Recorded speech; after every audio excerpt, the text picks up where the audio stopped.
안녕하세요. 저는 동양물산 기업의 중앙연구소에서 근무하고 있는 사업인열이라고 합니다. 여기에 굉장히 이렇게 첨단 기술들을 많이 연구하시는 그런 연구원분들과 전문가들 앞에서 좀 발표를 하게 돼서 굉장히 영광으로 생각합니다. 그러면은 저희 자율주행 트랙터에 관련돼서 간단하게 소개를 드리도록 하겠습니다.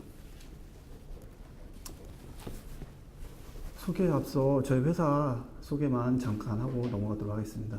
저희 회사는 1951년에 설립되었고요. 현재 65년 동안 농기계를 제조하고 연구하고 있는 국내 1인 농기계 업체입니다.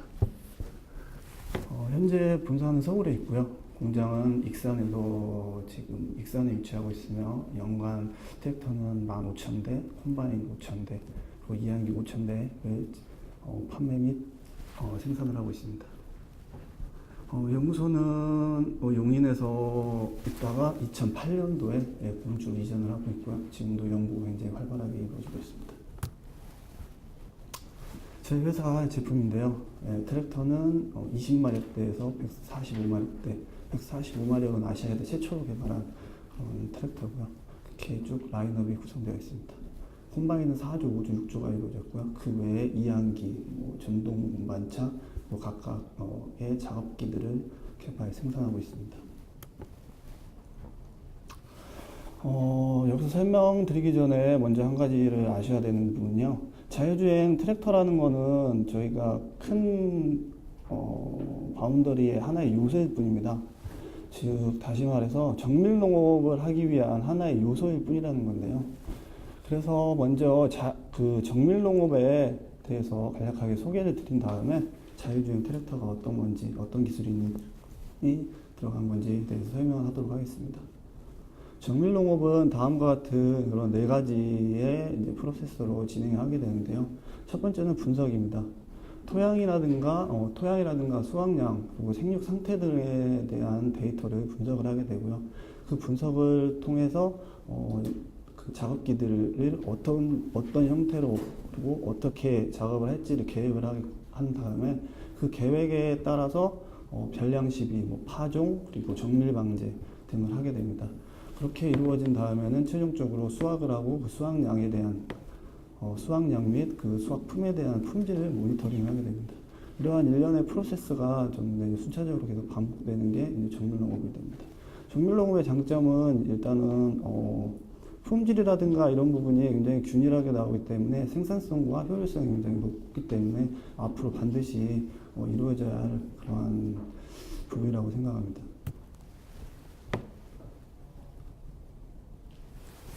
그래서 자율주행을 활용한 이제 정밀농업의 궁극적인 목표는 커넥티드 팜. 여러분들도 많이 TV나 이런 데서 들어보셨을 텐데요. 다른 말로 이제 스마트 팜이라고도 이야기를 하게 되는 거거든요.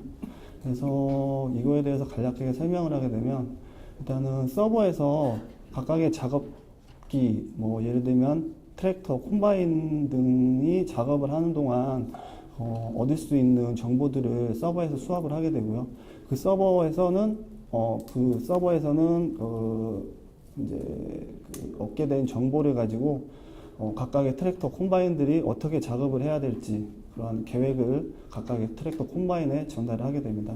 그렇게 되면 트랙터 및 콤바인 등 각각의 작업기들은 스스로 그 계획에 맞춰서 이제 그 농사를 짓게 되는 농사를 짓게 되는 그러한 개념입니다. 위쪽에 보시면 또 다른 이제 군집 자율주행이라고 나와 있는데요. 그 부분 같은 경우에는 트랙터끼리 각각의 정보들을 서로 교환하면서 작업의 순서들을 순차적으로 스스로 할 수 있게끔 하는 그런 개념입니다. 그 다음에는 실제 작업자 사람은 밖에서 이제 모바일 장비를 통해서 이제 작업 상태를 모니터링하는 그러한 일을 하게 되는 게 정밀농업의 최종적인 목표가 되겠습니다. 이러한 자율주행의 세계적인 현황을 말씀드리자면 1970년대 GPS 기반으로 한 이제 오토 스티어링 제품이 최초로 상용된 이후로 이제 자율주행 시장이 이제 지속적으로 성장을 하고 있고요. 주로 발전하고 있는 지역이 이제 북미, 유럽 쪽, 북미나 유럽 시장에서 농업용으로 판매되는 트랙터 자유주행 탑재 비율이 굉장히 지속적으로 굉장히 급격하게 증가하고 있는 그런 추세입니다. 그리고 2005년도 유럽 GSA에서 발간한 GNS 시장 동향 보고서에 따르면 2006년에 약 2만 대 이하였던 그 자율주행 트랙터 시장이 2013년에는 5만 대로 빠르게 성장하고 있다는 것을 보고하고 있습니다. 이러한 증가 추세로 앞으로도 계속 증가를 하게 될 거고요. 2023년에는 약 20만 대 이상이 될 것으로 예상하고 있습니다. 이제 본론으로 들어가서 저희 자율주행 트랙터에 어떠한 기술이 들어가야 되는지를 간략하게 설명을 하도록 하겠습니다. 여기에 크게 이제 세 가지 부분으로 나누어지는데요. 일단은 GPS 기반의 위치 추적 기술, 그다음에 제어기 개발 기술, 그리고 이제 작업 경로 생성 및 추종 기술. 총 이게 크게 세 가지로 분류가 되는데요. 나머지 뭐 GPS 기반이라든가 제어 개발 기술 같은 경우에는 일반 자율주행 자동차라고 크게 다른 부분이 없습니다. 그렇기 때문에 이 부분은 넘어가도록 하겠고요. 가장 핵심이 되는 부분은 이제 작업 경로 생성 및 추정 기술인데요.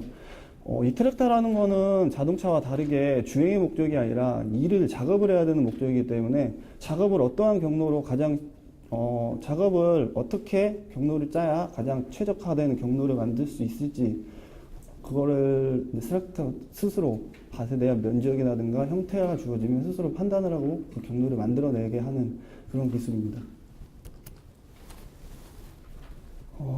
패스 알고리즘은 총 세 가지를 사용하는데요.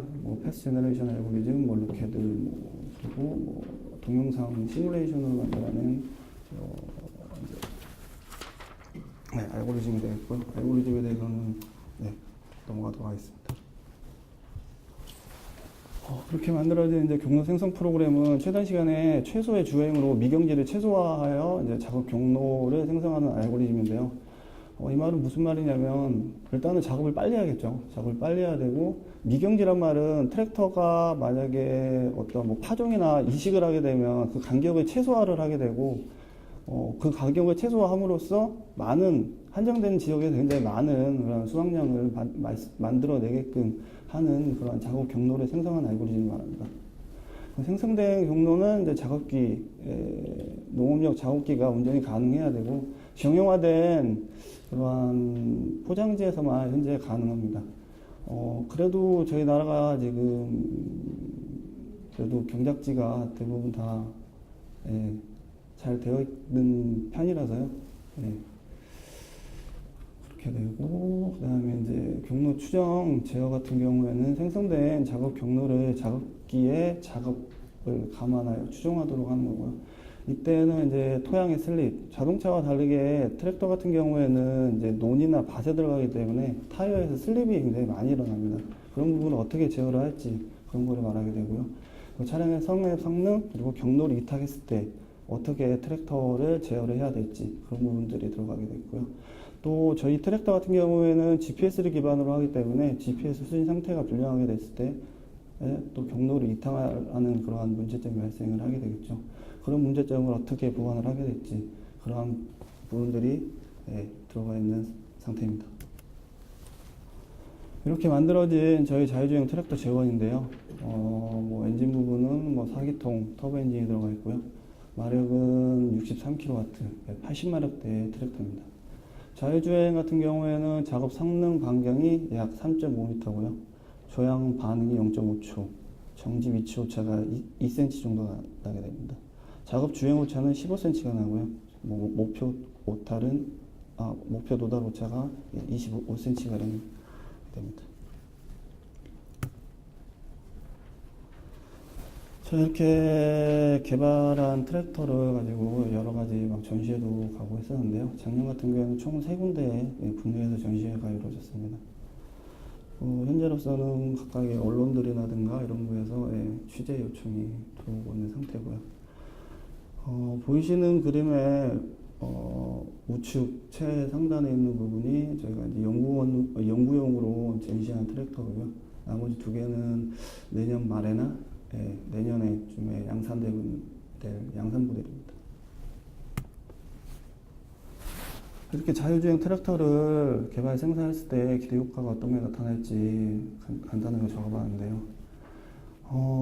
가장 원론적으로 생각해야 되는 부분이 제가 노령화 부분, 노령화 부분에 대해서는 대책이 세워져야 되는 부분인데 그 부분을 어떻게 해소할 수 있을 것 같다는 생각이 들고요. 그 다음에는 지금 현재로서는 농촌이 소농을 많이 하는데요. 앞으로는 농업 자체가 기업화가 되고 대농이 될 거로 예상되기 때문에 그런 부분에서 굉장히 생산성이 높을 것으로 예상됩니다. 또한 지금 해외 같은 경우 뭐 일본이라든가 미국 같은 경우에는 자율주행 트랙터가 일반 트랙터 판매의 한 30% 정도를 차지하고 있거든요. 그런 부분을 저희가 어떻게 공략을 하고 그 포션을 어떻게 뺏어올지, 그 30% 하는 포션을 저희가 어느 정도 포션을 저희가 차지할 수 있는 그런 기회가 될 거라고 생각됩니다. 그리고 이번 12월 3일날 저희가 시연을 해야 되는 부분에서 간략하게 설명을 드리도록 하겠는데요. 현재 사실 저희가 어떠한 미션이라든가 이런 부분 어떻게 시연해야 될지 아직 구상이 아직 덜 되어 있는 상태인데요. 개념 자체로는 저희가 뭐 달이나 화성에 개척을 했을 때 그 개척 재료를 어떠한 형태로 개척을 할지 그런 부분에 이제 컨셉을 잡고 있는데요. 저희가 생각하는 부분은 일단은 그 달이나 화성이나 이런 부분들이 굉장히 불규칙한 그러한 집 표면일 거라고 예상을 하고 그 집 표면들을 어떻게 통과를 하고 장애물이 발생을 했을 때 어떻게 선회를 할지 그런 것들을 다양하게 시연을 할 예정입니다. 그 시연에 대한 시나리오는 앞으로도 계속 논의를 해야 될 부분으로 생각됩니다.